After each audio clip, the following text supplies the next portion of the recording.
Et nous sommes de retour sur Direct Investisseur. On va revenir sur les marchés séance, en tout cas première séance de l'année plutôt animée avec des futurs, le CAC 40 toujours en baisse à moins 2,10%. Les futurs ce matin étaient orientés également fortement à la baisse. Il en est de même sur le DAX qui perd plus de 3%, 3,56%.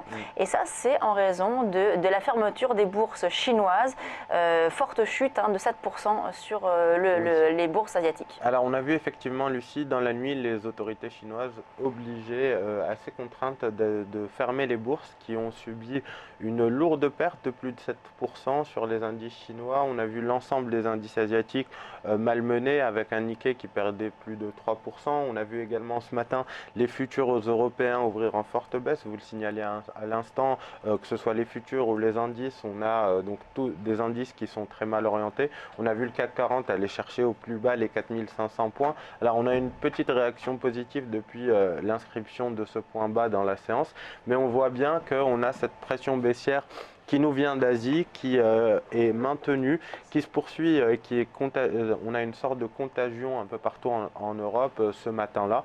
On le voit bien, en tout cas, des indices qui font suite à la déception du marché par les statistiques les indices manufacturiers chinois qui sont ressortis une nouvelle fois en contraction. Alors ça fait quasiment 10 mois qu'on suit cette tendance baissière sur cette contraction sur les indices manufacturiers chinois. Et ça pèse ce matin. Alors on va avoir une série de statistiques, les indices ISM et PMI, que ce soit en Europe, aux États-Unis. Donc il faudra suivre tout cela avec beaucoup d'attention, puisqu'effectivement il ne s'agira pas de retrouver une tendance positive, mais plutôt de limiter les dégâts. Laurent Albi. Laurent Albi vient de nous retrouver, de nous rejoindre. Laurent Albi, donc responsable des Traders Live. Alors, on va parler avec vous de deux actifs, notamment une paire de devises, l'AUD USD. Pourquoi avoir sélectionné cette paire ce matin? Eh bien parce que on a une belle configuration technique avec un affaiblissement de cette AUD face au dollar. Comme j'imagine que vous l'avez souligné à plusieurs reprises ce matin, sur fond de tensions géopolitiques, on a un dollar qui est de nouveau plutôt recherché, par conséquent des devises en dollars qui ont plutôt tendance à s'affaiblir, en tout cas sur l'AUD USD. On a en intraday une configuration intéressante puisqu'on avait ces derniers jours une tendance haussière et on a enfoncé le dernier creux, vous le voyez à l'écran, et maintenant ce qu'on cherche c'est une respiration avec potentiellement donc une ouverture de position short sur ce niveau bleu que j'ai indiqué. Si on allait rechercher ces niveaux, on pourrait effectivement ouvrir une position à la vente avec un objectif sur les segments verts. Alors peut-être que vous pouvez nous redonner les niveaux, Lucie. L'objectif c'est donc le segment vert. Alors oui, alors on est à, attendez, je vais zoomer. 0,7160. Voilà, 0,71. 0,7160, donc ça c'est l'objectif. Voilà. 0,7264, c'est le niveau d'entrée. Exactement, et puis on place un stop au-dessus du dernier. 0,7316. Voilà. Alors, on est quand même assez loin finalement de ce niveau d'entrée, donc ça veut dire que, enfin là on est à 72,20. Bon, c'est pas très loin, mais bon. Globalement, vous pensez qu'on peut y arriver? C'est un scénario qui peut se réaliser dans la journée ou plutôt dans la semaine? Oh non, je pense dans la journée ou dans la nuit. Je prends soin, en venant ici, de vous donner des idées qui peuvent être mises en œuvre, pas dans la minute, mais voilà, pour permettre à nos téléspectateurs de regarder eux-mêmes sur leur propre plateforme ce que ça donne. Donc on est en amont de ce qui peut se passer, mais effectivement, on a un AUD qui a cassé le dernier niveau de support et qui pourrait par conséquent continuer de se déprécier face au dollar américain, et c'est un niveau d'entrée qui pourrait être atteint. Alors vous savez, la vitesse des marchés, Lucie, c'est peut-être ce qu'il y a de plus difficile à déterminer. Regardez comment les indices européens sont partis à la baisse ce matin, c'est assez incroyable. Donc on ne sait jamais en fait. Alors justement, quand on a des marchés qui partent complètement à la casse, comme vous dites, sur les marchés actions, est-ce que d'aller sur les devises, ça peut être finalement une façon un peu de se protéger, de trouver des opportunités sans forcément avoir cette nervosité que l'on a sur les actions? Oui, oui et non. C'est-à-dire que oui, vous avez raison de le souligner. En l'occurrence, par rapport aux indices, ce matin, j'ai vraiment regardé le DAX parce que j'avais envie de le vendre et on est tellement loin, je trouve, de tous les niveaux qui sont potentiellement des niveaux de vente. Et puis surtout, on n'a pas du tout de rebond pour le moment. Donc on a un début d'année extrêmement frileux avec des données macroéconomiques, comme Aziz le soulignait en Chine, un mauvais PMI, et puis ces tensions géopolitiques au Moyen-Orient. Donc tout ça, ça jette un petit peu le trouble auprès des opérateurs.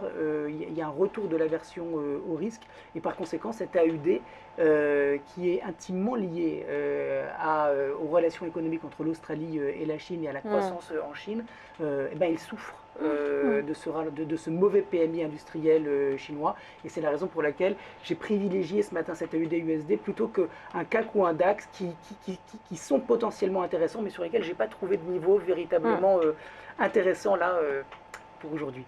Alors, autre actif qui pourrait donc être intéressant, c'est les obligations américaines, les T-bonds. Oui, alors toujours dans la même logique d'aversion au risque, on a des opérateurs qui recherchent le papier, en l'occurrence la dette américaine, meilleure signature, et même le Bund est lui aussi ce matin recherché.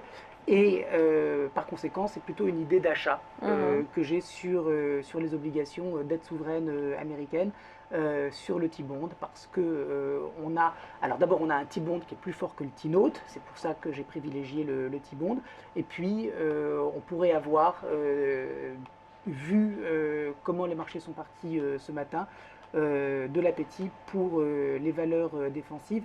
Je rappelle que mercredi soir, on va avoir les minutes du FOMC, que vendredi, on va avoir les chiffres de l'emploi aux États-Unis. Donc, on va avoir des opérateurs qui risquent d'être un petit peu sur la défensive et qui devraient, par conséquent, logiquement et mécaniquement soutenir les cours du T-bond.